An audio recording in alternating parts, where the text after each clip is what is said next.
أعوذ بالله من الشيطان الرجيم بسم الله الرحمن الرحيم والصلاة والسلام على سيدنا محمد وعلى آله وصحبه أجمعين والسلام عليكم ورحمة الله وبركاته. Frères et sœurs, assalamu alaikum wa rahmatullahi wa barakatuh. Heureux de vous retrouver afin de partager avec vous cette nouvelle et présente audio qui a pour titre « Pourquoi tu t'énerves ?» Tu, c'est-à-dire Abu Rayyan. Bonjour à tous les auditeurs et à toutes les auditrices qui écouteraient cette présente audio n'étant pas de confession musulmane, à commencer par les renseignements généraux. Alors, frères et sœurs, dans cette présente audio, nous allons aborder, comme son titre l'indique, la question de Abu Rayyan, malheureusement, une fois de plus. Comme nous le savons, depuis un certain nombre de temps, depuis quelques semaines, il y a une mini-polémique, un micro-conflit qui a explosé entre moi et lui, qui a donné suite à différents échanges par vidéo et audio interposés. Alors, il est bien évident, frères et sœurs, que je suis le premier à regretter cette situation, puisque elle est regrettable de toute évidence, sur au moins deux points de vue, le fait que des frères en arrivent à cela, et le fait que ça n'apporte pas vraiment grand-chose aux musulmans et aux musulmanes, puisqu'avant tout, nous sommes là pour parler d'islam. Cependant, il ne faut pas négliger un aspect de cette situation, à savoir la nécessité que des masques tombent. Alors moi, si je suis au courant, un certain nombre de gens peuvent ne pas être au courant ou avoir des doutes. Donc, je suis, moi, pour que les masques tombent. Et donc, c'est pour ça que j'ai décidé de répondre à son audio. J'aurais pu ne pas répondre comme un certain nombre de personnes me l'ont conseillé, à savoir qu'il n'est rien, qui ne représente strictement rien, qui cherche le buzz, etc., etc. Donc, ne lui réponds pas. J'ai préféré lui répondre puisque je suis en possession d'éléments extrêmement solides qui permettront de toute évidence à n'importe quelle personne normalement intelligent et de bonne intention de constater que nous sommes face à quelqu'un qui n'arrête pas de mentir et de salir. Ça, c'est le premier point. Le deuxième des points, à savoir sur le fait que nous avons appris, il y a environ 3 jours, que Abu Rayyan a été arrêté par la police belge, police antiterroriste. Alors, ce que j'aimerais dire par rapport à cela, j'aimerais dire que si Abu Rayyan, lorsqu'il faisait ces différentes interventions, entre autres par l'intermédiaire de ces vidéos et de ces audios, le faisait uniquement pour l'intérêt de l'islam, des musulmans et des musulmanes, c'était uniquement son intention et rien d'autre, alors je considère que cette arrestation est pour lui une épreuve. Donc une épreuve, cela veut dire, Inch'Allah, récompense et purification d'un certain nombre de péchés. A contrario, si ce dernier faisait ces différentes interventions pour un autre intérêt que celui de la religion, alors pour lui, à mon avis, en ce qui me concerne, ce n'est plus du tout une épreuve, mais bel et bien un châtiment. Voilà, donc sur cette situation, je voulais apporter un petit commentaire. Donc à présent, comme je viens de vous le dire, comme le titre de cet audio nous l'indique, nous allons faire un commentaire sur sa dernière audio. Je ferai en sorte que cet audio ne dure pas très longtemps, mais je ne peux aller plus vite que possible, puisqu'il faut que j'explique, il faut que je donne un minimum d'argumentation, d'arguments, mais je ferai en sorte que cet audio soit le plus court possible, pour 2 raisons, à savoir que les gens ne restent pas trop longtemps à écouter ce que j'ai à dire, et que pour la personne qui va faire le montage de cet audio le fasse assez rapidement. Alors voilà, ce qui devait être dit. À présent, nous allons aborder, si vous le voulez bien, la question de l'analyse de sa dernière audio. Donc j'ai repris un certain nombre de passages, comme j'ai fait à mon habitude, et un certain nombre d'extraits. Nous allons les écouter au fur et à mesure, et j'apporterai mon explication sur les propos qu'il a tenus.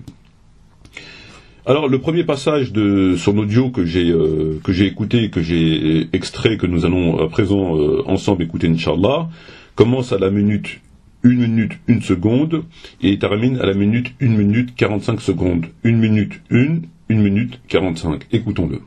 Alors, apparemment,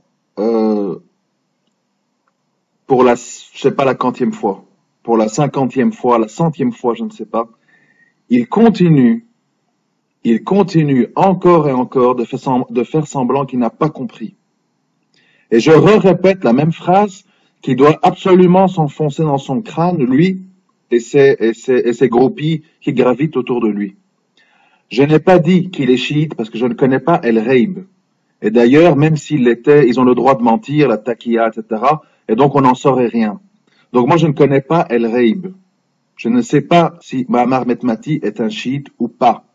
Qu'avons-nous entendu dans ces propos? Nous avons entendu Abou Rayyan dire ce qui suit. Que je continuais de faire semblant que je n'avais pas compris. Donc moi, selon ce que dit Abou Rayyan, je ferai semblant de ne pas comprendre. De ne pas comprendre quoi?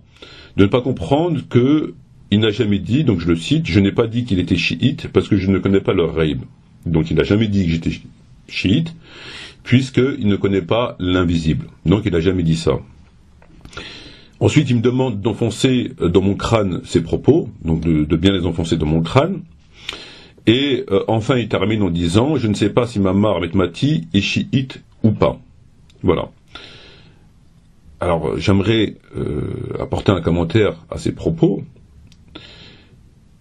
Déjà, pour commencer, lorsqu'il dit « Je ne sais pas si Mammar Metmati est chiite ou pas », il est déjà dans la calomnie et le péché.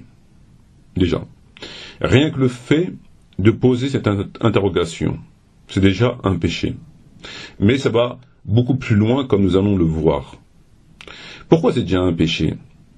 Parce que l'islam nous interdit d'avoir des interrogations publiques et non pas en soi-même de façon personnelle qu'on ne dit pas. Donc l'islam nous interdit d'avoir des interrogations publiques qui peuvent porter préjudice à autrui. C'est formellement interdit. Ça veut dire quoi concrètement? Ça veut dire que on ne peut pas se permettre d'interpeller un frère ou une sœur, peu importe, et de lui poser la question si il ou elle n'est pas chiite, si il ou elle n'est pas kharijite, si il ou elle n'est pas salafiste, si il ou elle n'est pas homosexuel, si il ou elle n'est pas prostituée, si il ou elle, etc., etc. On peut pas. On ne peut pas. C'est haram. Et on ne peut pas ensuite se retrancher sur le prétexte du questionnement. C'est-à-dire que on dit ensuite, mais moi c'est juste une question que je pose. Je ne sais pas. C'est juste une question. Publiquement, dans ses audios, dans ses vidéos, et il dit, mais je ne sais pas, c'est juste une question que je pose. Ça ne marche pas comme ça, et ça c'est extrêmement vicieux. C'est extrêmement vicieux, puisque lorsque on pose une question, admettons un frère, et qu'on lui pose la question, ça sous-entend quoi lorsqu'on pose une question? Qu'est-ce que la définition de la question? La définition de la question, c'est 50% pouvant être oui, et 50% pouvant être non. C'est ça une question. Ça veut dire qu'il y a 50% qui représentent la possibilité que oui. Et justement, le péché, il est dans ces 50%. Il est dans ces 50%.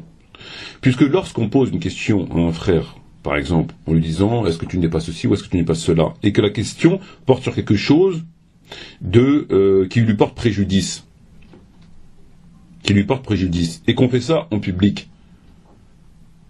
C'est de toute évidence la suspicion qui est condamnée par l'islam. Puisque, pour pouvoir poser une question et se retrancher sur le fait que c'est juste une question et publique, il faut avoir des éléments sérieux qui justifient le fait qu'on pose la question. Mais on ne peut pas, comme ça, du jour au lendemain, poser des questions à qui on veut, et des questions qui vexent la personne, qui contrarient la personne, etc., et de se retrancher sur le prétexte, mais c'est juste une question, je ne sais pas, je te pose la question. Donc moi, demain, je vais parler avec un frère sur Face, et je vais lui dire, par exemple, es-tu homosexuel? Comme ça. Et si le frère s'emporte, mais je lui dis, mais pourquoi tu t'énerves? C'est une question que je te pose. C'est juste une question. C'est exactement ce qu'il fait. Ou alors, si je pose cette question au frère, j'ai des éléments qui me permettent de dire pourquoi je pose cette question. Donc le frère me dirait, pourquoi tu poses cette question? Je dirais pourquoi. Parce que j'ai ceci, et je lui sors du sérieux. Donc visiblement la présomption d'innocence, le bon soupçon, la conjecture, la suspicion, etc. n'est pas le point faible, n'est pas le point fort de Monsieur Abou Rayyan. Donc déjà là, c'est quelque chose d'extrêmement grave. Rien que le fait du questionnement, on ne sait pas pourquoi il pose cette question. On n'interpelle pas des gens dans la rue, on se dit mais tiens, toi t'es pas chiite, tiens, toi t'es pas ceci, tiens, mais toi t'es pas cela. Mais on va où comme ça? On va où? Si tu me poses la question, il faut que tu me donnes les raisons par lesquelles tu me poses cette question. Si tu ne le fais pas, tu es dans la calomnie, tu es dans le péché. Et tu es à l'identique d'une personne qui accuse sans preuve. C'est exactement la même chose. Et lui, il voudrait faire la différence. Il est là le problème, c'est qu'il veut faire la différence entre une personne qui accuse et qui le dit clairement et une personne qui le suppose. Pour lui, il y a une différence. Il ne l'a pas dit. Donc, on ne peut rien lui reprocher. Il a simplement posé des questions. Alors que c'est exactement la même chose. Et j'aurais d'ailleurs préféré qu'il lui dise clairement, au moins il aurait eu à répondre de ses actes.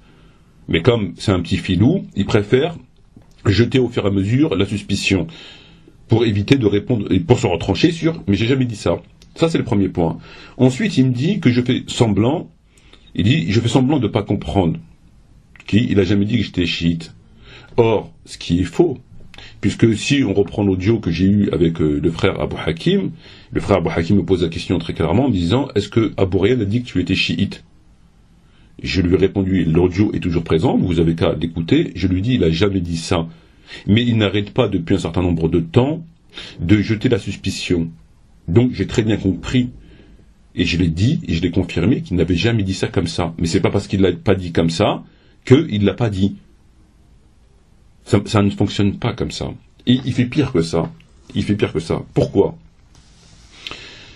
Ça fait depuis 3 ans, 4 ans, 5 ans, qu'à plusieurs reprises, dans ses audios, dans ses vidéos, sur son écriture sur sa page Face, ça lui prend comme ça, donc il aborde des sujets, puis soudainement, il a envie de parler de moi, et lorsqu'il parle de moi, il jette la suspicion. Ça dure depuis des années. C'est tout le temps comme ça. Dès qu'il parle de moi, en me félicitant sur Tariq Ramadan, etc., et hop, il jette une petite phrase. Il fait tout le temps la même chose. Alors, il y a un moment donné, ça devient agaçant.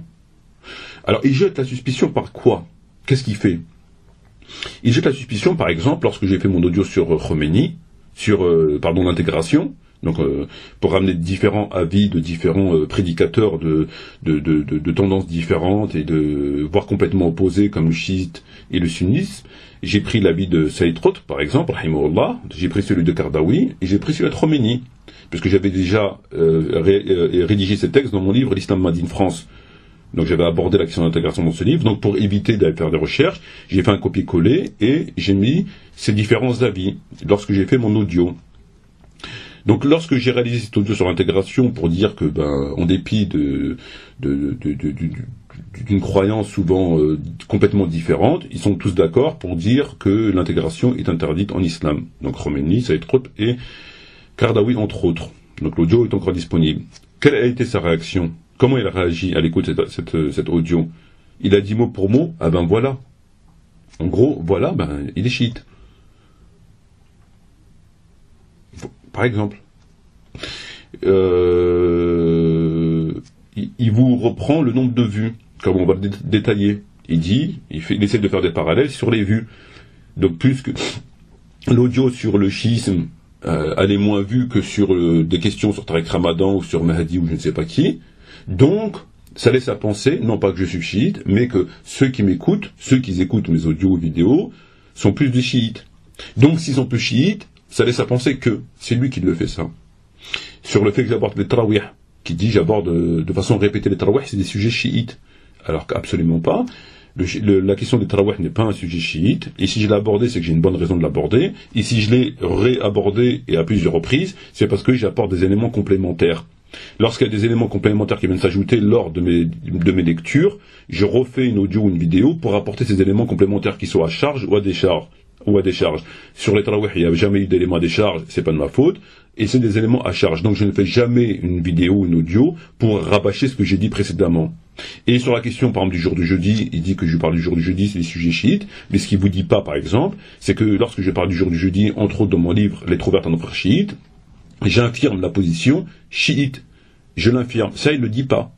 Donc, ou le livre vert, parce que je n'aurais pas parlé du livre vert, par exemple. Donc c'est étrange que M. Matchi ne parle pas du livre vert. Ou par exemple, en ironisant une fois sur sa page, il a dit que, ben tiens, M. Matchi veut m'appeler, et que, en ironisant, il a mis ça sur le ton ironique, mais il y avait un fond, encore une fois, de glisser la suspicion, ben, c'est peut-être l'ambassade d'Iran qui lui paye ses factures. Ce sont ses propos. Ce que je vous dis là, ce sont ses propos. Donc lorsque vous faites un résumé de ces propos, de tout ça, de ce petit sac à suspicion, qu'est-ce qu'on constate? On constate, premièrement, que ça fait des années qu'il n'arrête pas de revenir à la charge. On ne sait pas pourquoi, ça fait des années. Deuxièmement, lorsqu'il revient à la charge, il ne le dit pas clairement. Troisièmement, il ramène des éléments qui sont complètement débiles, mais qui ont pour vocation de jeter le doute. De mettre le doute dans l'esprit des gens, à savoir les tarawih, le jeudi, les vues, le livre vert de Khomeini, etc., etc. Est-ce que cette méthode, cette façon de faire est conforme à l'islam? Absolument que non. Est-ce qu'ensuite, il peut se permettre de dire, mais je ne l'ai pas dit, et donc ça change quelque chose? Évidemment que non. Tu ne l'as pas dit, certes, mais tu ne cesses de répéter et d'accuser indirectement, de jeter la suspicion et de porter préjudice à un frère par ces différentes interventions, ces différents propos, ce qui est très grave. Donc maintenant, pour terminer sur ce point, le fait qu'il veuille se retrancher uniquement en disant « mais moi je pose une question, je ne l'ai jamais dit, et donc vous ne pouvez pas me le reprocher ». Mais c'est complètement débile de tenir ces propos. Tenir ces propos, c'est complètement débile. Ça ne fonctionne pas comme ça. Tu es dans le péché de la calomnie et de la suspicion dont Dieu parle dans le Coran, à savoir que lorsque tu dis clairement les choses, sans apporter de preuves, et que ces choses sont publiques et portent grief à un frère ou une sœur, donc tu dis des choses sans apporter des preuves, et tu les dis de façon publique, et ces choses-là portent atteinte à l'image du frère ou de la sœur. C'est ce qu'on appelle la calomnie, la diffamation, calomnie, etc. Mais il n'y a pas que ce cas. Il y a le cas aussi du fait d'une personne qui ne cesse, même ne serait-ce qu'une seule fois, mais à plus forte raison lorsque c'est plusieurs fois, de jeter la suspicion par des propos, entre autres comme ceux qu'on vient de voir, qui ont pour vocation de jeter le doute dans le cœur des personnes qui l'écouteraient, et qui portent préjudice à un frère ou à une sœur, en l'occurrence moi. Et c'est des propos publics. Les deux cas, c'est les mêmes. La loi pénale sanctionne le premier cas, qui est un cas clair, et d'ailleurs qui est plus propre, puisque la personne elle assume, elle le dit, puis à la limite elle va s'en défendre, ou elle va demander elle va revenir sur ses propos, elle va s'excuser. Bon. Mais vous avez ce cas sournois. Et les deux cas, on ne peut pas les dissocier. On ne peut pas se retrancher sur « je ne fais que poser des questions ». Alors dans ces cas-là, posons des questions. Est-ce que M. Abou Rayyan ne travaille pas pour la police? Mais pourquoi tu dis ça? Ben non, c'est une question. Oui, mais non, c'est une question, mais que comme j'ai vu qu'il essaie constamment de casser Metmati, que Metmati, alors d'aujourd'hui, c'est un des seuls, voire le seul en France, et peut-être même en Europe, qui a une activité où il dénonce, qui Tarek Ramadan, etc., quelque chose de très profitable. Moi, je me dis que, compte tenu du fait qu'il ne cesse de répéter depuis des années, il cherche à casser Metmati, je me dis que forcément, il y a quelque chose derrière. Donc je pose la question, est-ce qu'il ne travaille pas pour la police? Par exemple. Est-ce que Abou Rayyan ne commet pas l'adultère? Mais pourquoi tu poses cette question? Non, je ne sais pas, parce que j'ai beaucoup de contacts avec des personnes, des sœurs en MP, et puis d'autres personnes qui me disent que ceci, que cela. Donc non, mais c'est juste une question que je pose. Il suffit de me dire oui ou non, c'est tout. C'est juste, on peut aller loin comme ça. Et ça, mon comportement sera un comportement non condamnable. On peut faire comme ça. Alors, il faut arrêter de prendre des gens que pour des cons. Donc, il est bien évident que déjà, lorsqu'il dit que je fais semblant de ne pas comprendre, alors que je comprends très très bien, puisque je l'ai dit à Abou Hakim, qu'il ne l'avait pas dit, mais qu'il n'arrêtait pas de tourner autour du pot, autour de sa propre suspicion. Ça, c'est un premier point. Et deuxième des points, c'est qu'il ne fait pas la distinction entre poser une question clairement et dire les choses clairement et les dire de façon sournoise. Ça revient exactement à la même chose, et c'est voire même pire. Donc, sur ce point-là, il y a un moment donné, il faut arrêter. Il faut aussi rappeler, pour terminer sur ce point, que je vous invite à regarder son audio, ou sa vidéo, mais je crois que c'est une audio, dans laquelle il parle de choses diverses. Et pendant un moment, subitement, on ne comprend pas pourquoi, il dit, Metmati, il a une bibliothèque, il a des livres, mais on ne sait pas s'il les lit, puisqu'en Europe, il y a une époque où il mettait des livres vides, et c'est uniquement pour dire nous on lit. Donc Metmati, je ne sais pas s'il fait pas la même chose, à quoi il servent ces livres, etc., etc. Vous pouvez le constater dans une audio qu'il a faite, ou une vidéo. Est-ce que vous trouvez ça normal? Est-ce que vous trouvez normal de parler de cette façon? Que je mettrais des livres pour décorer? Alors que des livres chez un éditeur, je pense que c'est normal, c'est comme un garagiste qui a des voitures avec des pièces, comme je sais pas, je comprends même pas je comprends même pas. Donc ça, c'est lui qui l'a dit. Encore une fois, c'est normal. Donc vous voyez, donc il y a une liste, et ça dure depuis très longtemps. Il n'arrête pas de façon répétitive de faire des audios, des vidéos, et de tout le temps lancer un ou deux pics de calomnie, de suspicion, et après il se retranche en disant « j'ai pas dit ça ». Voilà. Ça c'est pour le premier point. Nous allons écouter, si vous voulez bien, le deuxième extrait, qui commence à 1 minute 47 et qui termine à 1 minute 48. 1,47, 1,48, écoutons-le. Écoute bien! Alors, moi j'aimerais te dire, mais pourquoi tu t'énerves comme ça? Pas la peine de gueuler avec moi. Mais ça sert à rien de crier comme ça, on n'est pas sourd. Hein. Faut pas s'énerver comme ça.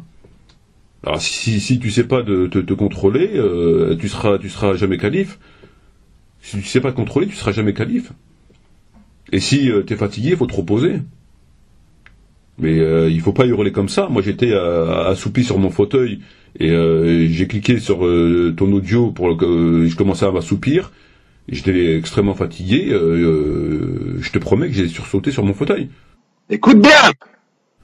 Ça m'a fait sursauter. Mais ça va pas de crier comme ça. Faut pas crier comme ça sur les gens. Hein. Et puis d'autant plus que je suis pas ton fils et je suis pas non plus ton employé. Hein. Donc si t'arrives pas à te contrôler et à faire des audios sans faire l'hystérique, ben il faut te reposer. Tu prends 1 semaine de repos, 2 semaines de repos, tu vas à la plage ou à la montagne, tu te reposes. Et puis quand t'es bien reposé, ben tu reviens et tu fais tes audios, tu fais tes vidéos. Mais faut pas crier comme ça. Écoutons à présent le troisième passage qui commence à 1 minute 49 et qui se termine à 2:10. 1:49, 2:10. Je dis simplement, quand on soulève des propos et des sujets de manière répétée qui sont d'habitude traités par les chiites, il ne faut pas s'étonner d'être pris pour un chiite. Faut retourner à l'école si vous comprenez pas le français. C'est pourtant très clair. Dans ce passage, nous l'avons entendu dire, et je dis simplement, quand on soulève des sujets de manière répétitive et qui sont d'habitude traités par des chiites, il ne faut pas s'étonner d'être pris pour un chiite. Faut retourner à l'école si vous ne comprenez pas le français. Alors si, on comprend très bien le français, justement. Et on comprend, je pense, un peu trop bien le français, parce que tu nous le reproches après. Tu nous le reproches sur les hommes en noir, en disant que quand t'as dit j'ai dit qu'ils étaient habillés en noir, c'est pas ce que tu voulais dire, qu'il fallait extrapoler tes propos, et que c'est pas ce qu'il fallait pas prendre au sens littéral du terme. Et là, tu nous dis qu'on comprend pas bien le français. Si, on comprend très bien le français, justement. Et ce que tu dis là, c'est complètement mensonger. Puisque il dit que je soulève des sujets qui sont traités habituellement par des chiites. Et de façon répétitive. C'est faux. J'ai un certain nombre de livres que j'ai écrits, donc l'Islam Made in France, qui ne parlent pas du chiisme, ni du sunnisme. Correction, interrogation 1, 2 et 3, idem, ça reprend des livres. Comme dans un film, idem. Tariq Ramadan, imposteur du XXIe siècle, Tariq Ramadan, l'homosexualité, des musulmans, l'intégration, la prière rénovée, qui est le criminel qui a falsifié Tabari. Tous ces livres-là que j'ai écrits, il n'y en a aucun qui parle du chiisme, qui a un rapport avec le chiisme ni de près ni de loin, donc du sunnisme. Aucun. Premier point.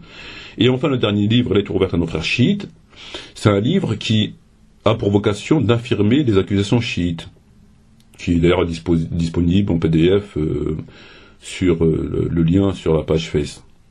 Donc il n'y a qu'un livre qui parle du chiisme, et le seul livre existant infirme les accusations chiites. Alors, lorsque il dit que je ne cesse de répéter, etc., c'est faux, puisqu'il n'existe aucun livre, déjà, pour commencer. Donc, pour quelqu'un qui a pour vocation de répéter, et ceci et cela, c'est pas logique. Puisqu'en général, normalement, la personne, elle est censée écrire. Elle a écrit aucun livre. Ça, c'est le premier point. Et ensuite, lorsqu'il dit que c'est de façon répétée, c'est faux.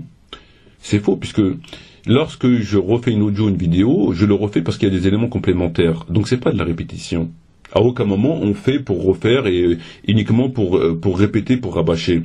C'est quand il y a une audio qui est faite sur le même sujet, ou une vidéo, c'est parce qu'il y a des éléments complémentaires qui nous imposent de reprendre le sujet. Comme je l'ai fait pour les tarawih. Et enfin, pour terminer, s'il suffit de parler du jour du jeudi, que visiblement, vraisemblablement, un certain nombre de savants, qui sont les siens, d'un certain courant de pensée, ont préféré occulter pour X ou Y raison, c'est leur problème, c'est leur regard. Moi, j'ai absolument aucun problème avec les textes de Bukhari et de Muslim. Je fais pas de lecture sélective, je fais pas de choix sélectifs, j'occultais pas des hadiths, parce que ils dérangent mon courant de pensée. Donc si certains ont décidé d'occulter le verset « Fasalu ayyuhan nas fi buyutikum » et que moi je le reprends, je pense que le sectaire, le mec louche, la mafia, c'est pas moi. C'est plutôt les autres, qui eux, par contre, occultent les textes. Qui eux, par contre, les occultent. Donc il faut... Encore une fois, on est dans la suspicion pour rien. Voilà. Vous faites une vidéo sur la Tarawih, ça n'a pas été évoqué par les néo-sunnites, ça va à l'encontre de l'avis des néo-sunnites, c'est chiite. Ce sont les mêmes qui ont critiqué Bukhari à l'époque, le traitant du chiite. C'est le même état d'esprit. C'est le même état d'esprit qu'ils ont critiqué Bukhari, Shafi'i, Abu Hanifa, Tabari, Nisa'i, etc. C'est des esprits, des états d'esprit complètement obtus. Ce sont les mêmes qui les ont fait souffrir, qui les ont critiqués en les taxant de chiites. Parce que ils auraient tenu des propos qui vont pas dans leur sens. Or, leur sens, il n'a aucun sens, justement. Leur sens, il n'a aucun sens. Il n'a aucun sens, il est basé sur rien, il est basé sur du sectarisme aveugle, que certains ont enseigné. Donc, voilà où on en est. Donc il suffit d'évoquer le jour du jeudi, et en plus, en l'infirmant. C'est ça le pire. C'est vous l'évoquez, et vous l'infirmez. Ben non. Le fait que tu parles du jour du jeudi, des tarawih, ça suffit pour rejeter la suspicion sur toi. A contrario, on voit pas tout le reste du travail. On voit pas que tu as infirmé telle position, on voit pas que tu as écrit un livre lettre ouverte, on voit pas que tu as fait des vidéos, ça on voit pas, on veut pas voir ça. Ça n'a pas de valeur, ça. Ça jette pas la suspicion inverse, à savoir sunnite. Non. Tout ça on voit pas. Alors, il est bien évident que lorsqu'on constate ces différents propos qui sont dits, il est bien évident qu'il est extrêmement de mauvaise foi. Ou alors, il est extrêmement bête. Mais bête à ce niveau, je ne pense pas. Parce que là, ce serait vraiment très grave. Je préfère dire qu'il est extrêmement de mauvaise foi. Parce que être bête à ce niveau-là, alors là, c'est... Donc voilà. Nous allons aborder maintenant le 4e extrait qui commence à 2 minutes 11 et qui termine à 3 minutes 39. 2 minutes 11, 3 minutes 39, écoutons-le. Deuxième point, il a trouvé un nouveau cheval de bataille. Dans mon dernier audio de 20 minutes, il a retenu une phrase qui est un énorme scandale qui le fait dire c'est un menteur, Abou Rayyan, il faut se désavouer de lui, il faut plus prendre de lui. Quel est ce mensonge? Que j'ai dit que quand je suis venu le voir à Argenteuil, j'ai trouvé que dans son entourage, les frères qui l'entouraient étaient habillés en noir, étaient sombres, n'avaient pas de nour, etc. Cette rencontre remonte à 5 ans. Et ce que je veux dire par des hommes en noir, c'était des hommes aux attitudes sombres, introvertis, bizarres, qui analysaient sans parler, qui répondaient par des oui et des non, et qui m'ont laissé une impression, puisqu'il y a 5 ans, qui m'ont laissé une impression de noirceur, de mal-être, d'angoisse, de stress. Et donc, j'ai qualifié ça noir. Évidemment, je ne sais plus qui a un pull bleu foncé, noir, beige foncé, qui avait une barbe ou pas. J'ai décrit l'atmosphère globale qui était une atmosphère de noirceur, dans les visages, dans les attitudes, dans les propos. Évidemment, ça, c'est le grand scandale qui discrédite tout mon discours parce qu'il n'avait pas de vêtements noirs. C'est pas ça que j'ai voulu dire. Il faut essayer un minimum d'extrapoler et de pas être un littéraliste quand ça convient, et quand ça convient pas, on fait de l'à peu près. Il nous dit dans cet extrait, deuxième point, j'ai trouvé un nouveau cheval de bataille, donc c'est moi, donc il a trouvé un nouveau cheval de bataille. J'ai retenu une phrase qui a fait un scandale, parce que il a dit les hommes habillés en noir, alors qu'il a jamais dit ça. En tout cas, c'est pas ce qu'il voulait dire. Lui, ce qu'il voulait dire, c'est qu'il a vu des gens qui lui ont laissé une impression de noirceur, de mal-être, d'angoisse, introverti, bizarre, qui répondait par des oui, par des non. J'ai qualifié ça de atmosphère noire. Par le visage, stressé, etc., etc. Donc après, il nous demande gentiment d'extrapoler ses propos et de ne pas les comprendre au sens littéral du terme. Voilà ce qu'il a dit. Alors, moi je veux bien. Nous allons à présent écouter l'extrait de son audio, enfin sa vidéo précédente, pour voir ce qu'il a dit exactement. Donc écoutons l'extrait. Et je suis désolé, Mamar, je te le dis comme je le pense, quand je suis venu te voir, j'ai vu tous des gens avec des visages sombres, habillés en noir, silencieux, avec des attitudes très équivoques, qui n'étaient pas du tout des gens apaisés, souriants, avec du nour sur le visage, etc. Qu'avons-nous entendu dans cet extrait de vidéo? Nous avons entendu Abou Rayyan dire, je cite, mot pour mot, quand je suis venu te voir, j'ai vu des gens au visage sombre, habillés en noir, silencieux, avec des attitudes très équivoques, etc. Donc, dans cet extrait-là, vous l'avez entendu, il a dit habillés en noir. Des gens au visage sombre, habillés en noir, silencieux, etc. Et là, il nous dit qu'il n'a pas dit ça. En tout cas, c'est pas ce qu'il a voulu dire. Il faut extrapoler ses propos. Il nous demande d'extrapoler ses propos et de ne pas les comprendre au sens littéral du terme. Mais de l'autre côté, il nous dit, est-ce qu'on comprend bien le français? Alors, il faudrait savoir. Il faudrait savoir. Il nous dit des hommes habillés en noir. Qu'est-ce qu'on doit comprendre? On doit comprendre qu'en fait, il ne parle pas d'habillé, il parle d'atmosphère. Et ça, c'est comprendre bien le français.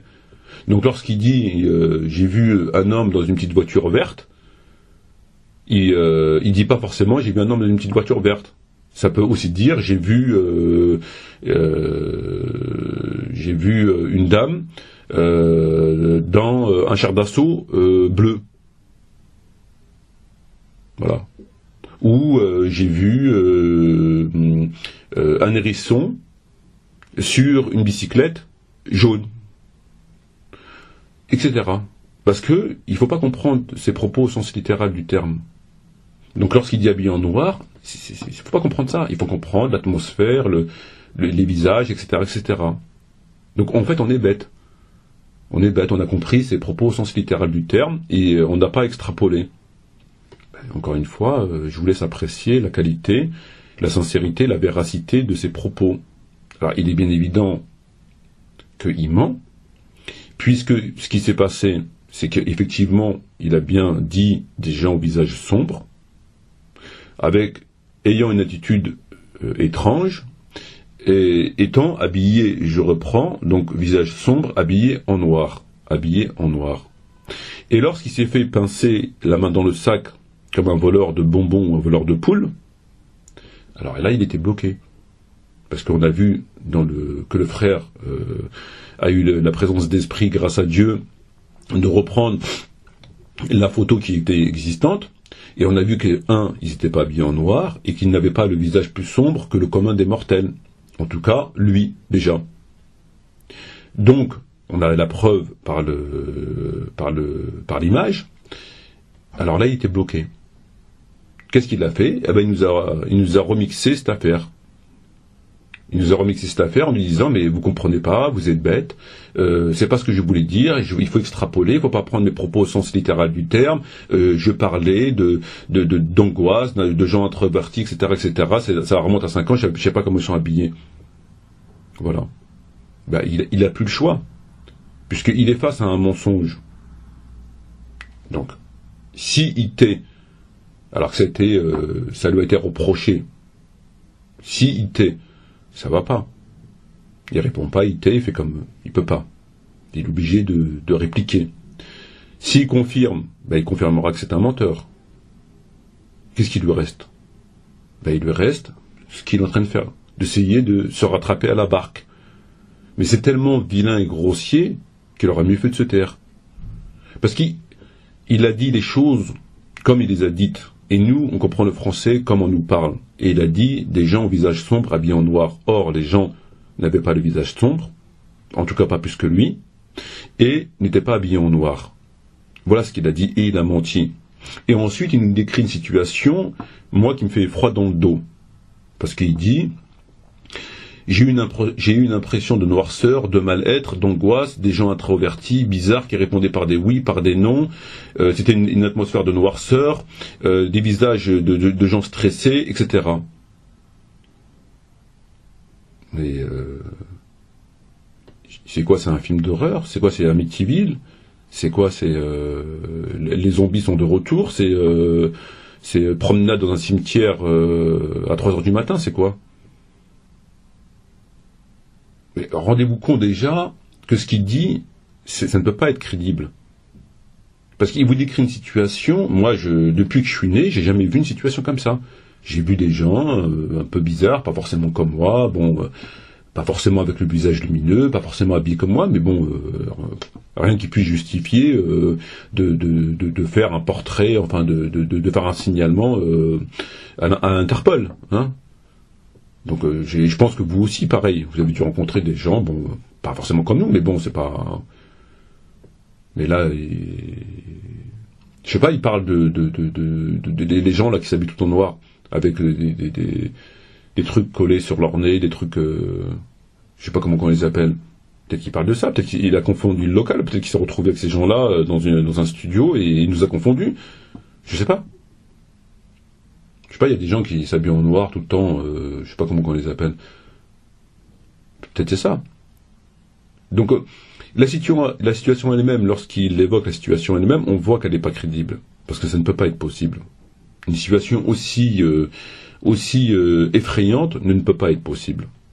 Et ensuite, quand vous avez la preuve par l'image que les gens n'étaient pas habillés en noir et que le visage il est tout à fait normal, et même je dirais même plus un visage positif que négatif, en tout cas mieux que pour moi en ce que je considère beaucoup mieux que le sien, on voit que ça va plus du tout.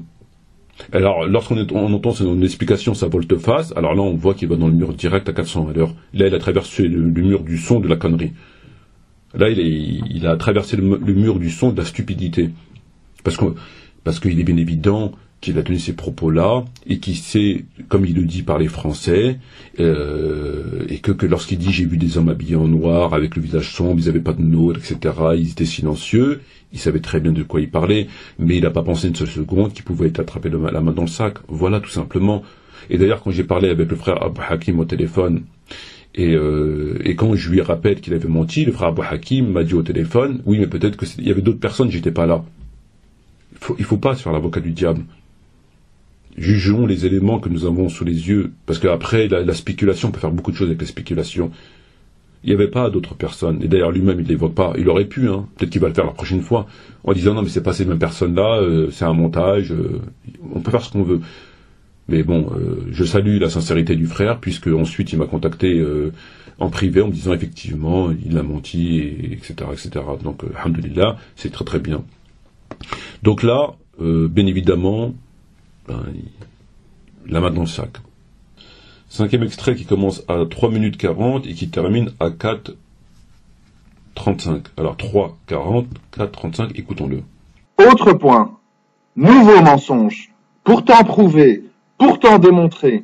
J'ai dit, et c'est vérifiable, que les 3 dernières vidéos qui traitent des chiites en 3 parties, qui datent d'il y a 3 semaines, j'ai mis la capture d'écran sur mon mur Facebook.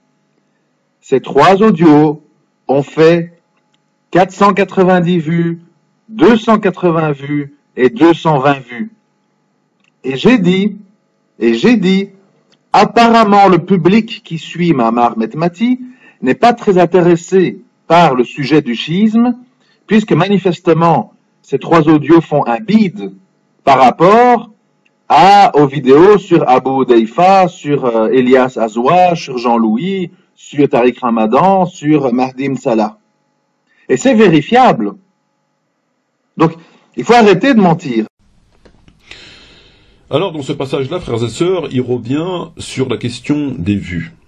Il nous dit que, nouveau mensonge de ma part, que les 3 dernières vidéos qui traitaient des chiites, donc les 3 dernières audios que j'ai faites qui traitaient des chiites, et qui datent de 3 semaines, ont fait 490 vues, 280 vues et 220 vues. Et donc, il nous explique que, il nous rapporte sa réflexion, donc le pourquoi du comment, pourquoi qu'il aborde ce sujet, donc c'est quoi le but de parler de vues et de faire un comparatif entre des vidéos qui parlent de tel sujet et d'autres. Il nous dit, parce qu'en fait, ces vidéos-là, elles ont fait un bide, dans la mesure où c'est des vidéos qui critiquent le chiisme, et donc, comme les gens qui écoutent mes interventions sont plus chiites que sunnites. Enfin, il y a plus de chiites que de sunnites. Par contre, lorsque je parle avec Ramadan, de Rachid et compagnie, j'ai plus de vues. Donc, il fait un parallèle entre le fait que ces vidéos soient plus vues, mes vidéos sont plus vues par des chiites, donc il y a moins de vues lorsque ça critique le chiisme. A contrario, voilà. Donc, il fait un parallèle. Donc, il dit clairement, ça laisse à sous-entendre que les personnes qui l'écoutent sont chiites, mais pas lui. Donc, après, il y a encore un autre raisonnement qui vient se greffer à cela. Si ceux qui l'écoutent sont plus chiites que sunnites, ça sous-entend que lui, ici, il serait chiite, etc., etc. Toujours dans la spéculation. Bon. Déjà, le procédé en lui-même, il est complètement débile. Le fait d'aller voir des vues, celle-là en a plus, ça prouve ceci, ça prouve cela, c'est complètement débile. C'est avec ce genre de procédé qu'on essaye d'accuser quelqu'un de telle ou telle confession, de tel et tel secte, etc. Déjà, l'idée en soi, elle est puante, elle est complètement débile, mais elle est comme toutes les autres. Elle est dans la même lignée, dans la même politique, à savoir Khomeini, à savoir le livre vert, les Tarawih, le jeudi, les hommes en noir, voilà. Il met des livres pour décorer, donc c'est du niveau poubelle, c'est la poubelle, et encore dans la poubelle, je sais pas.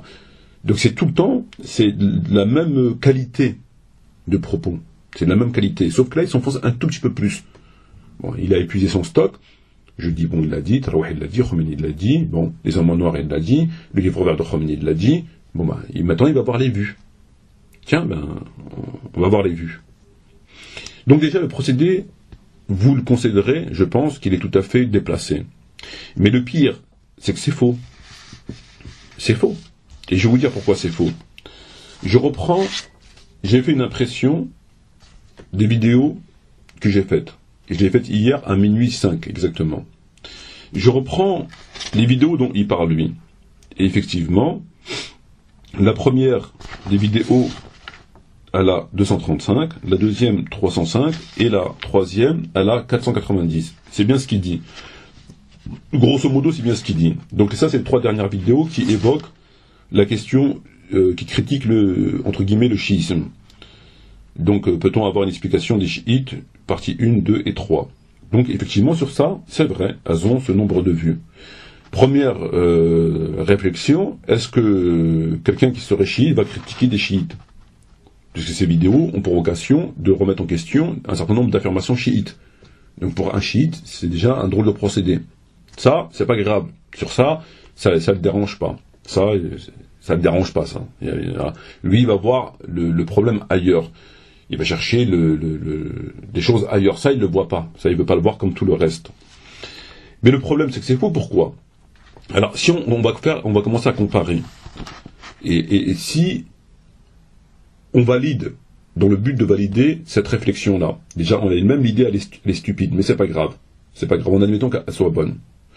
Et que il nous est permis de faire un comparatif, un parallèle entre telle et telle vue pour dire que les gens qui écoutent ces interventions sont plus chiites que sunnites. On va faire comme ça, c'est pas grave. Ok, alors moi je prends les 3 dernières vidéos, elles ont 490, 230 et 300, etc. Très bien. Alors je regarde les autres vues, je vois une vidéo qui a 3 mois, donc 2 mois en plus, qui s'intitule Metmati Mamar présente Tariq Ramadan épisode 2, qui a 400 vues. Donc elle a 2 mois en plus, mais elle a moins de vues, par rapport à celle qui a 400 et quelques. Donc déjà, il y a un problème. Je continue. Je prends une autre qui a 2 mois, elle a 647 vues. Donc elle est pas loin des autres, sauf qu'elle est plus ancienne puisqu'elle a 2 mois. Je prends une autre qui a 3 mois, et qui s'intitule Mamar Metmati à propos de Tariq Ramadan. Donc elle a 3 mois, donc 2 mois en plus. 2 mois en plus. Elle a 428 vues. Donc déjà, ce raisonnement, ce pseudo-raisonnement, entre guillemets, n'a ni queue ni tête. N'a ni queue ni tête déjà parce que ça prouve strictement rien. N'a ni queue ni tête parce que déjà un chiite ne critiquera pas des chiites comme c'est fait dans ses différentes interventions. Et enfin, n'a ni queue ni tête puisque lorsqu'on compare et qu'on suit son raisonnement, il est nul et dans la venue parce qu'on voit qu'il y a des vidéos qui parlent non pas du sunnisme, mais de différents sujets comme Tariq Ramadan, ont moins de vues alors qu'elles datent de 2 ou 3 mois en plus. Et elles ont moins de vues, ou pour ainsi dire, à l'identique. Donc tout est faux. L'intention, le fait de critiquer des thèses chiites alors que la personne est accusée du chiisme, et le fait que, en fin de compte, non, c'est pas vrai parce que les chiffres disent autre chose. Et enfin, pour terminer, lorsque vous voyez la vidéo Les zigotos rigolos de la télévision chiite Fadak TV, donc que j'ai faite il y a 4 mois, elle a 3980 vues. Et elle a 4 mois, donc elle a beaucoup de vues. Cette vidéo, vraisemblablement, doit être appréciée par les chiites, par les gens qui écouteraient, qui seraient d'obédience chiite. Celle-là, vraisemblablement, elle a mal fonctionné, puisqu'elle a 4000 vues, pratiquement 4000 vues. Donc tout ça, ça veut dire quoi? Il veut nous emmener où avec tout ça? C'est quoi le but de tout ça? C'est quoi le but de tout ça? Sans compter qu'il y a des facteurs qui rentrent en ligne de compte, par exemple que sur certaines vidéos, il y a de la publicité qui est faite. Sur les vidéos chiites, il n'y a pas de publicité qui est faite. Pourquoi? Parce que on a la page Stop au mensonge d'Tariq Ramadan et Stop au mensonge de Rachid Abou Daifa. Sur ces pages-là, on remet leurs vidéos. Et parfois, il nous arrive de faire de la pub sur la page. Ça veut dire que les vidéos qui seront insérées sur ces pages respectives auront plus de vues. auront plus de vues parce qu'il y a la publicité. Donc il y a un autre facteur qui rentre en ligne de compte, c'est la publicité. Alors que j'ai pas de page anti-chiite. Donc je ne peux pas mettre des vidéos sur cette page-là. J'ai juste une page Stop au mensonge Tariq Ramadan et Abu Hudayfa. Donc il y a un autre facteur de la question de la publicité qui fait qu'il y a des vidéos qui seraient toujours plus vues que d'autres en raison de la publicité. Donc tout ça, tout ce qu'il dit, ce n'est que de la calomnie qui a pour vocation, qui a pour but manifeste de jeter la suspicion. Et en plus par des procédés qui sont complètement débiles, puisque ça veut strictement rien dire. Ça veut absolument rien dire. Et la preuve, on l'a constaté. Mais lorsque vous lui faites le reproche en lui disant « arrête de dire qu'il est chiite », il dit « non, monsieur n'est pas content, monsieur crie, écoute-moi bien, écoute-moi bien ». Mais il a un problème dans sa tête. Et ça, c'est normal tout ça. Tout ça, c'est normal. Mais il a un problème. Est-ce que vous trouvez cette façon de faire normale? Donc voilà. Donc c'est aussi simple que ça. Le problème de fond, il est ailleurs. Et tous les gens honnêtes qui écoutent ce que je raconte et qui écoutent ce qu'il raconte vont pouvoir facilement se faire une idée. Ça fait des mois et des mois que je dis à Mamar Metmati, parlons, discutons, débattons de nos différends sur Paltalk. Pourquoi Paltalk? Pour plusieurs raisons. Première raison, parce que sur Paltalk, quand on a le micro, on n'est pas coupé. Vous le remarquez dans sa dernière vidéo où il parle avec un certain Abu Hakim, il n'arrête pas de couper, il monopolise la parole, il veut pas entendre, il répète des phrases comme un marteau pilon, il n'est pas dans le dialogue, il est dans l'endoctrinement. Et il a l'habitude, évidemment, d'être entouré de gens qui sont devant lui en pamoison.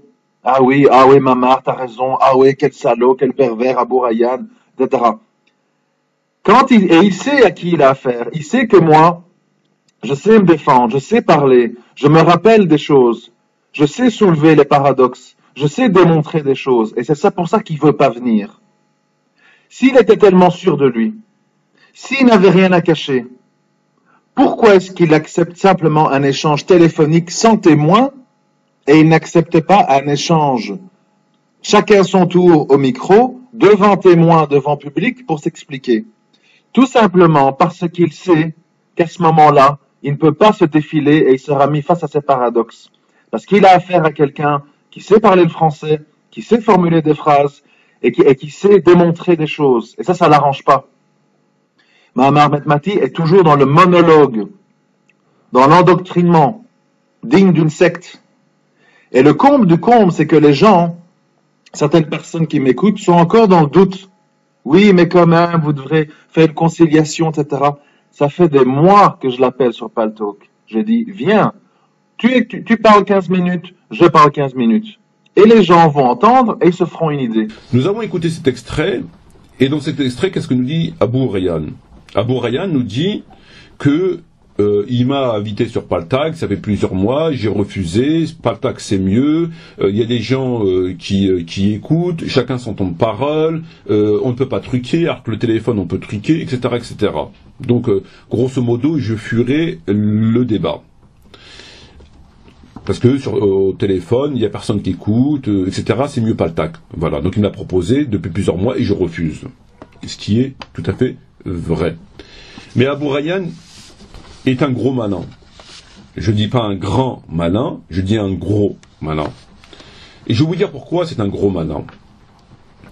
Abu Rayyan, il a tenu un certain nombre de propos, dont entre autres une partie de ceux que j'ai détaillés dans cette présente audio. Dans ces propos qu'il a tenus, il a dit ce qu'il a dit. Alors, je lui ai proposé de venir se justifier par téléphone.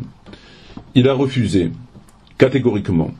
Et ça, il l'a fait il y a environ 8 mois, lorsque j'ai crevé l'abcès.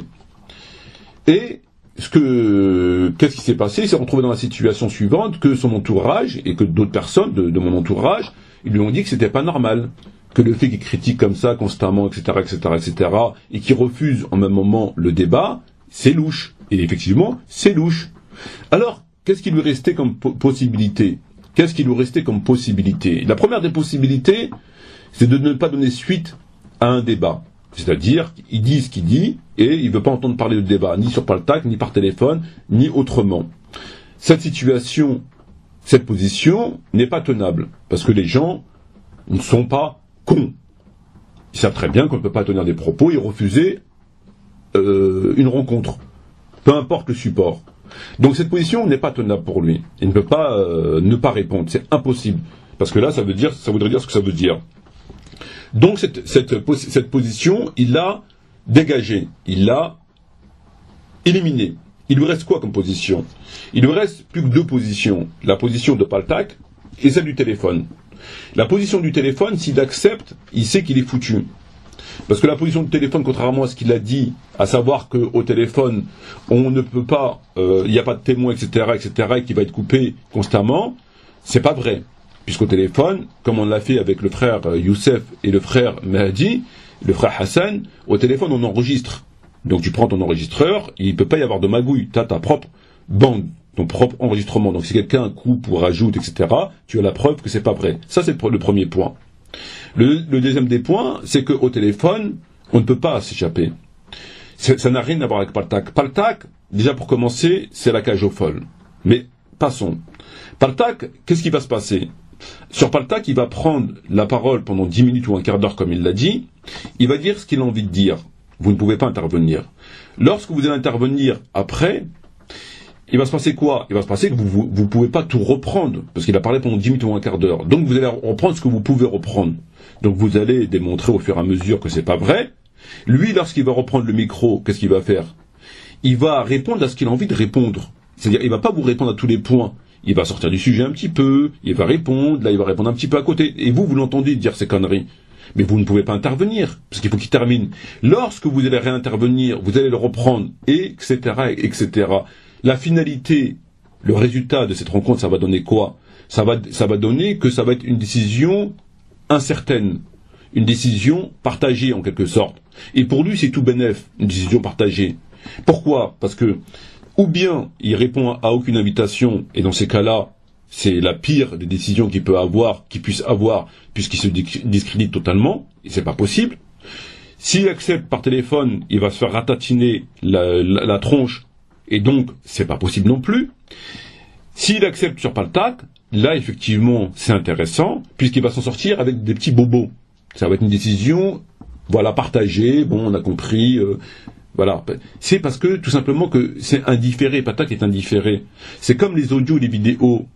Vous voyez tout ce que j'ai dit dans mes différentes audios et vidéos et ce que je viens de dire là, ça n'empêchera pas de revenir et de me reprendre. Parce que c'est du différé. C'est tout simplement parce que c'est du différé. Donc il me reprendre, quand il dit que je comprends pas et que je fais exprès de pas comprendre, qu'il va pas dire que j'étais chiite, alors que, effectivement, mais je l'ai dit dans la dernière audio qu'il a jamais dit ça. Mais ça n'empêche pas de le dire dans son audio que moi j'affirme que lui a dit que j'étais chiite alors qu'il l'a jamais dit, que je fais exprès de pas comprendre et que je dois faire entrer ça dans mon crâne. Mais au téléphone, il peut pas le faire, ça. Sur Paltalk, il peut le faire. Au téléphone, il peut pas me dire, oui, mais pourquoi tu dis que j'ai dit ça alors que j'ai pas dit ça? Parce que là, il va être interrompu immédiatement. À chaque moment où il va essayer de sortir du sujet, où il va essayer de ne pas répondre, il va être remis sur la tête dans le sujet. Voilà. Et il le sait. Alors que sur Paltalk, c'est pas possible. Et je refuse, avec un chiite ou avec peu importe, je refuse le débat parce que c'est indifféré. Vous ne pouvez pas reprendre une personne durant un quart d'heure et la personne, dès qu'elle va reprendre le micro, elle va dire ce qu'elle a envie de dire.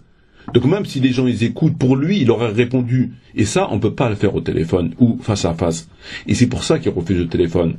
Et s'il n'acceptait pas le taxe, c'est parce que pour lui, c'est un moindre mal. C'est un moindre mal. Entre la honte, l'humiliation du refus du débat, entre le ratatinage de sa tronche et Paltalk, il reste que Paltalk. Et comme ce monsieur a un don particulièrement développé de dire tout et son contraire et de nier des évidences, pour lui, il aurait répondu « Non mais j'ai répondu, et puis voilà, c'est réglé pour lui. » Bon, même si c'était pas terrible, mais c'est pas grave, c'est un moindre mal. C'est moins que le téléphone et c'est moins que... voilà. Alors qu'une personne qui n'a rien à se reprocher, au téléphone, tu dis ce que j'ai à dire, mais là, on ne peut pas s'échapper. Là, c'est pas possible. Parce que on te remet... Voilà. Donc, c'est ça. C'est pour ça que je dis que c'est un gros malin. C'est pour ça que je dis que c'est un gros malin. Voilà. Voilà. Ça me semble... Enfin bref. À présent, abordons le 7e passage. Nous allons aborder le 7e passage qui commence à 6,51 et qui termine à 7,14. Donc 6,51, 7,14, écoutons-le, on se retrouve immédiatement ensuite. Lui, il veut m'appeler au téléphone parce que monsieur a des crédits limités pour appeler des portables en Belgique. De nouveau, je ne sais pas d'où vient l'argent. Apparemment, l'argent coule à flot. On publie des livres, on aide des sœurs, on aide des prisonniers, on appelle tout le monde à ses frais. C'est merveilleux. Alhamdoulilah, ma marmite matine ne manque de rien. C'est superbe. C'est pas le cas de tout le monde, donc alhamdoulilah. Nous avons écouté ce que Abou nous a dit. Il dit que j'ai un crédit illimité, qu'il ne sait pas d'où j'ai l'argent, et que l'argent coule à flot. On publie des livres, on aide des sœurs, on aide des prisonniers. Voilà. Donc l'argent coule à flot. J'aurais aimé que l'argent coule à flot, déjà dans un premier temps. C'est pas parce qu'on appelle des gens en Belgique et que j'ai un budget de 100 euros, téléphonique, que l'argent coule à flot. Hein, c'est un petit peu exagéré, on va dire ça comme ça. Hein, c'est un petit peu excessif comme analyse. Ensuite, moi je suis un musulman qui me contente pas de parler. Donc si lui, il parle de révolution à venir et de bannière noire, mais qui en même temps n'a pas les moyens de payer son abonnement de la Wi-Fi, Internet, ça le regarde. Ça le regarde. Moi, je suis de ceux qui essayent d'être parmi ceux alladhina amanu wa amilu. Alladhina amanu wa amilu. Ceux qui ont cru et qui ont fait. Et pour faire, il faut se donner les moyens. Pour aider des frères, pour aider des sœurs, pour aider des prisonniers, pour faire des livres, pour ne serait-ce que faire ce que je fais sur Facebook. Donc on travaille. Donc c'est quoi le but de l'argent, d'où elle vient? Elle viendrait d'où l'argent? On aurait braqué une mosquée. C'est quoi le but de ces propos-là? C'est quoi le but? C'est quoi la suspicion? Voilà, encore une fois. Puisque, c'est quoi le but? Quel est le but de ça? Qu'est-ce qu'il veut sous-entendre? Qu'est-ce qu'il veut sous-entendre? Ah, que je serais financé, par exemple. Que je serais financé, par exemple. J'aurais aimé être financé. Moi, s'il y a des gens qui me donnent de l'argent, ça n'entache pas ma sincérité, ma ligne de conduite, moi, il n'y a aucun problème. À part si c'est de l'argent de haram, de la drogue, des choses qui sont de l'alcool, etc. Je refuserai catégoriquement. Mais si on me ramène des enveloppes et que c'est de l'argent halal, je le prends sans aucun problème. À la condition que je reste indépendant et que je ne sois pas soumis à la tutelle de tel ou tel. Bien évidemment. Malheureusement, c'est pas le cas. Et je vais vous faire une confidence. J'ai jamais reçu aucun don. Si, peut-être en 15 ans, une fois à l'époque, en 1995, de 250 francs. Et on s'est toujours débrouillé, puisque si vous me connaissez un petit peu, différentes sociétés, du commerce, les marchés, enfin bref, mon père, Rahmou, était commerçant, je suis dans le commerce depuis l'âge de 7 ans, alors que je vous parle d'aujourd'hui, je me suis toujours démerdé pour essayer de gagner mon argent et ne pas demander aux gens et d'essayer d'être indépendant et de financer ce à quoi je crois. Donc voilà, tout simplement. Donc là, il est encore une fois dans... Mais ce qui ne dérange pas, c'est que nous savons qu'il a été interpellé et que sa femme tape aux portes des frères et des sœurs pour avoir de l'argent pour lui envoyer des mandats. J'ai un message là qu'on m'a envoyé, donc je tais le nom. Tu peux passer le message, donc pour les mandats, c'est le même compte que celui au secours des opprimés, tenu par sa femme. Et il est arrêté comme recruteur de jeunes pour les envoyer en Syrie. Moi je préfère éviter cette situation. C'est-à-dire que je ne veux pas qu'on aille taper à la porte d'autrui pour m'aider. Donc là, lui, ça ne le dérange pas. Ça ne le dérange pas qu'arrivé à un certain âge, arrivé à un certain niveau, entre guillemets, en théorie, d'opposition, de révolutionnaire, d'étendard noir, ses proches soient malheureusement contraints de taper aux portes d'autrui, et on sait que tendre la main, c'est jamais bon, nous le savons tous très bien, comme l'a dit le prophète, éviter de demander ne serait-ce qu'un cure-dent, on le sait tous très bien.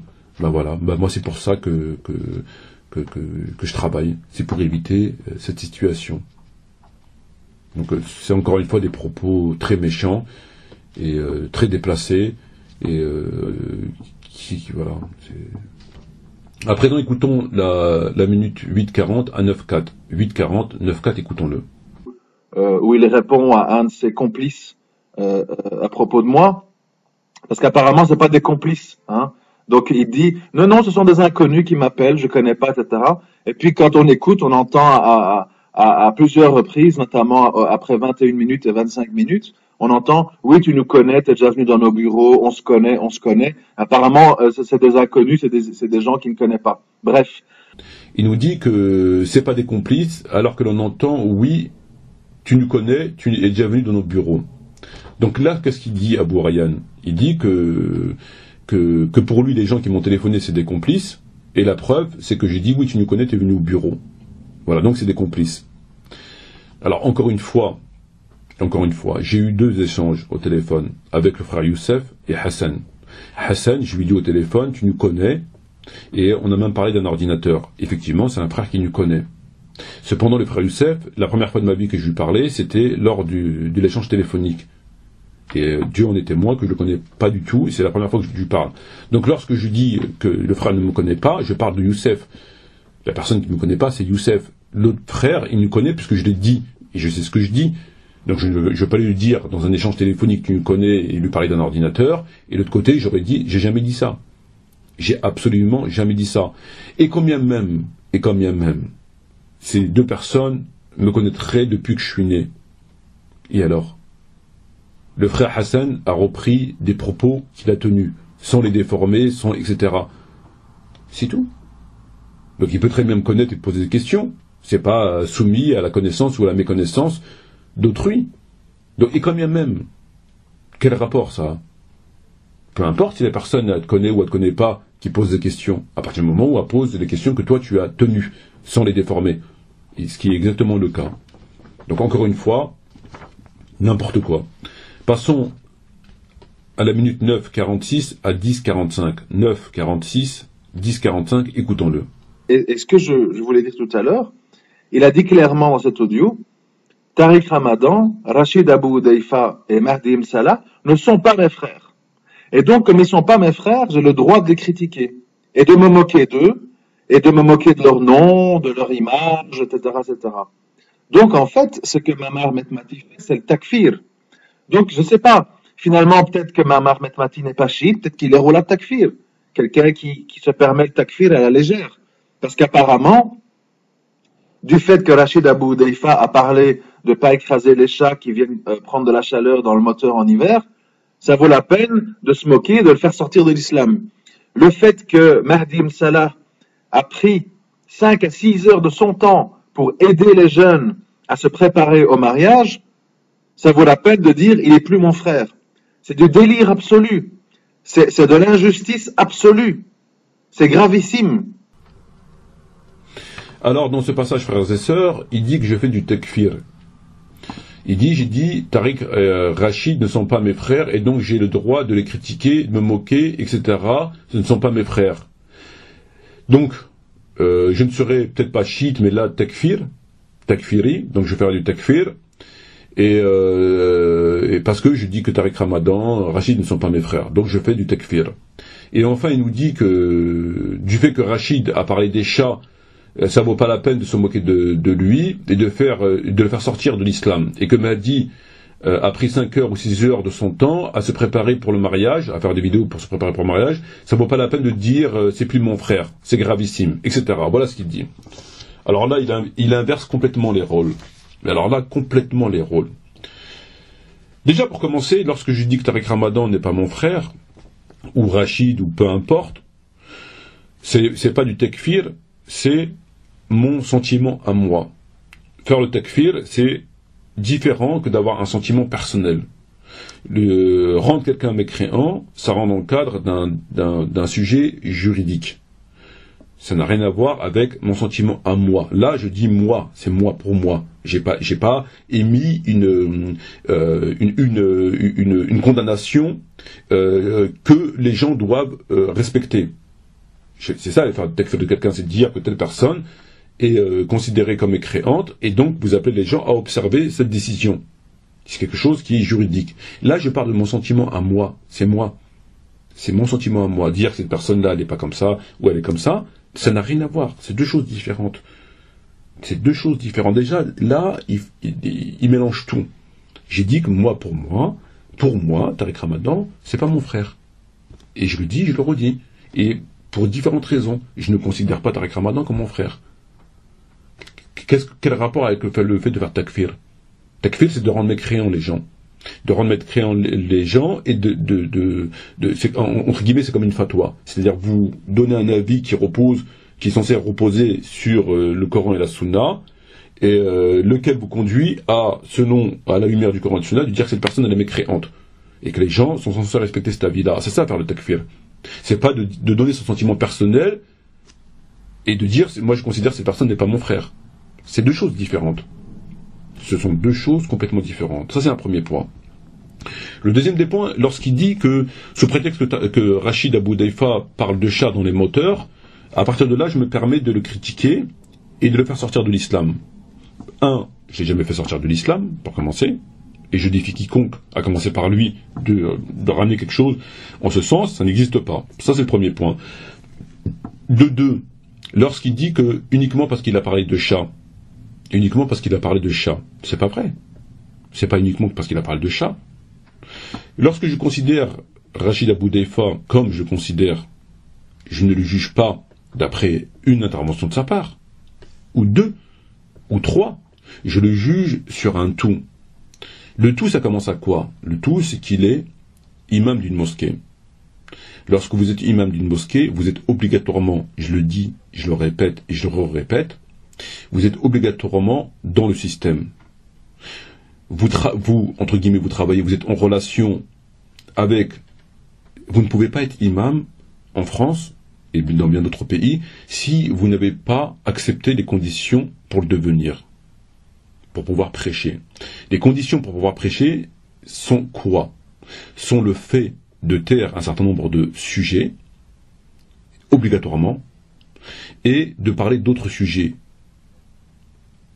qui sont secondaires, voire futiles. En tout cas, par rapport à la situation des musulmans, c'est la trahison. C'est ça, aujourd'hui, lorsqu'on nous laisse prêcher dans une mosquée. Puisque vous savez tous très bien que lorsqu'un imam dit des vérités, il est obligatoirement expulsé. Obligatoirement. Donc, de ce constat évident, et le constat des sujets qu'il aborde, c'est pas que les chats, c'est les tétines, c'est les coupes de cheveux, c'est tous ces sujets. Tous ces sujets. Et c'est pas une coïncidence. C'est parce que il ne peut pas, et il ne veut pas, parce qu'il l'a accepté. Ce n'est pas qu'il ne peut pas seulement, c'est qu'il ne peut pas, mais qu'il ne veut pas prêcher le vrai islam. Il prêche l'islam de pure forme, il prêche l'islam à la témoin de Jéhovah, à la curée, il prêche ce qu'on sait. Donc lorsque je considère cet individu comme n'étant pas mon frère, je ne le fais pas par rapport à une intervention de sa part, ça serait complètement débile de ma part. Il peut y avoir un très grand prêcheur, un moujahid exemplaire, qui demain peut faire un écrit, ou une audio, une vidéo, en parlant d'un sujet, entre guillemets, secondaire. Ça cause pas de problème. Les chats, ben oui, ça reste un sujet. Mais lorsque ce sujet fait partie d'une conspiration, comme les tétines, comme etc., et comme le font tous, là, on n'est plus dans le même registre. Voilà. Mais pour monsieur Abou Rayyan, non. Non, c'est un frère, il a parlé de ça, mais il n'y a rien à déclarer, rien à voir, circuler, il n'y a rien à voir. Donc on n'a pas du tout la même vision, le même discernement et la même approche du sujet. Et je dirais pas qu'on n'a pas du tout la même, c'est tout simplement qu'il dit ça uniquement pour essayer de me discréditer. Parce qu'en vérité, il n'en pense pas moins, en vérité, voilà. Donc c'est uniquement pour me dire, regardez, il critique des gens uniquement parce qu'ils ont tenu des propos qui vont pas dans son sens, etc. Voilà, c'est juste ça. Et enfin, pour terminer sur ce point, lorsqu'il parle de Mahdi, et que j'ai dit que Mahdi c'est plus mon frère, parce qu'il avait fait des vidéos sur le mariage, etc. C'est pas vrai. C'est faux. À quel moment j'ai dit c'est plus mon frère? J'ai dit c'est plus mon frère lorsqu'il a fait une vidéo où il m'insulte d'hypocrite. Et lorsque j'ai refait une audio derrière, j'ai dit, lorsque j'intervenais jadis, je disais le frère Mahdi. Mais je ne dirai plus le frère Mahdi, puisque cela risque de contrarier Mahdi, puisque selon lui, je suis hypocrite. Donc je ne veux pas que le contrarier en disant qu'il est le frère d'un hypocrite, à savoir moi. C'est pas pareil. Voilà pourquoi j'ai dit que je ne dirai plus c'est mon frère. Et je l'ai dit pour lui, parce qu'il a dit, Metmati est un hypocrite. Donc, mais c'est grave quand même. Putain, mais c'est de la folie. J'ai fait un certain nombre d'audios où j'ai repris les propos de Mahdi, en tout respect. Ils sont encore présents, vous pouvez les écouter. À aucun moment il y a de la moquerie, à aucun moment il y a de l'hypocrisie, et à aucun moment je le taxe de quoi que ce soit, il n'y a rien. Je reprends ces propos et je donne mon avis. Vous pouvez le constater. Qu'est-ce qu'il a fait immédiatement? Mahdi, il a fait une vidéo d'un sujet général pour camoufler qu'en fin de compte le but c'était de me viser, et il m'a insulté d'hypocrite, de prêcheur piégeur, et il a mis la capture d'écran conformément à la sunna d'Abu Rayyan. Suite à cette vidéo, j'ai refait des audios, et dans ces audios-là, j'ai dit, mot pour mot, dorénavant je ne dirai plus le frère Mahdi, puisque le frère Mahdi m'a qualifié d'hypocrite, et je ne veux pas le contrarier en disant qu'il est le frère d'un hypocrite, en l'occurrence moi.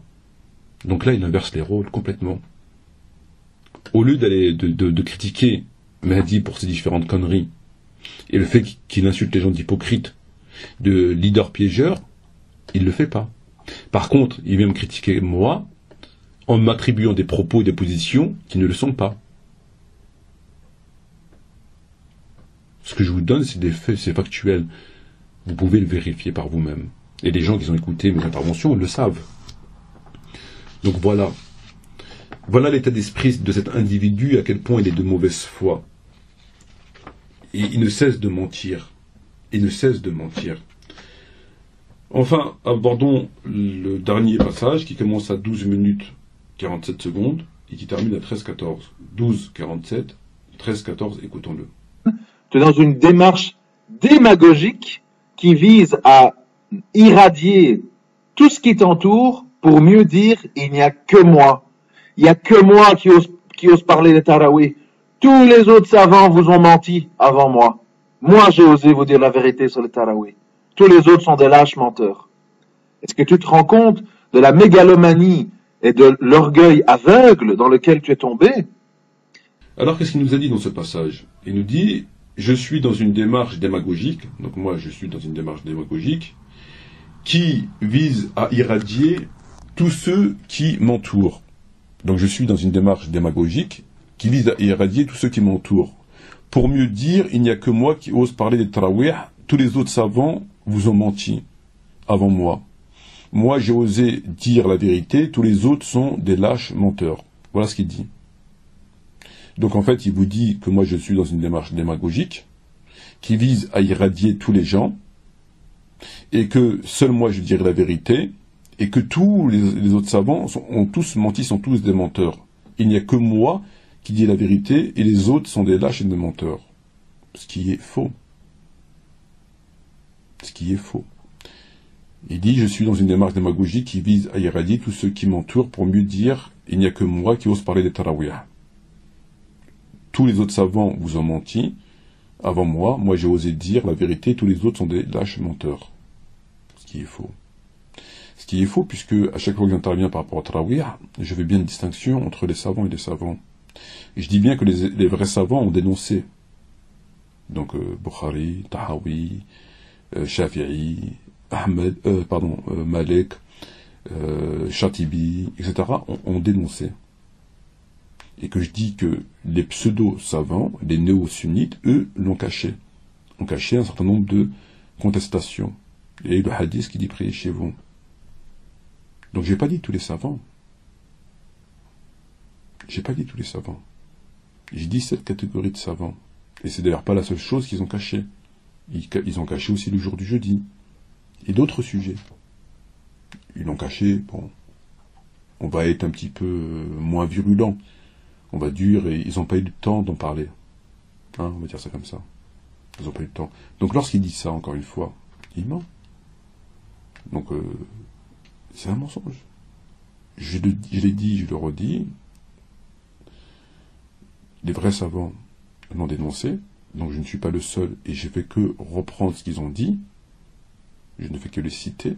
Donc eux, ils l'ont dit, des vrais savants respectables, et des pseudo-savants extrêmement sectaires, pour X ou Y raison, ont dissimulé une partie du témoignage, à savoir le hadith et Bukhari, Malik, etc., etc.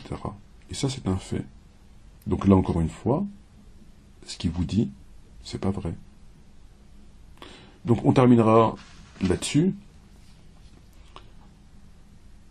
Que peut-on dire de ces différents propos? C'est de la folie. C'est de la folie. C'est que du mensonge et de la calomnie. Que du mensonge et de la calomnie. Il n'y a pas un mot de vrai. Il n'y a pas un mot de vrai dans ce qu'il dit. Tout est déformé. Tout est déformé. Ça fait mal à la tête de voir autant de mensonges en si peu de temps. Voilà. Sur ce, je vous remercie de votre attention. Je vous invite à écouter le dernier extrait dont ma présence n'est pas nécessaire. Donc je vous dis shukran jazilan wa salam alaykum wa rahmatullahi wa barakatuh. Je vous invite donc à continuer à réagir bien évidemment, à vous investir pour la défense de votre religion. Et je vous dis merci, shukran jazilan wa salam alaykum wa rahmatullahi wa barakatuh. J'espère à bientôt pour une prochaine intervention, Inch'Allah. Et je vous laisse écouter le dernier extrait. Merci beaucoup et à bientôt, Inch'Allah. Écoute bien! Pas la peine de galérer, quoi.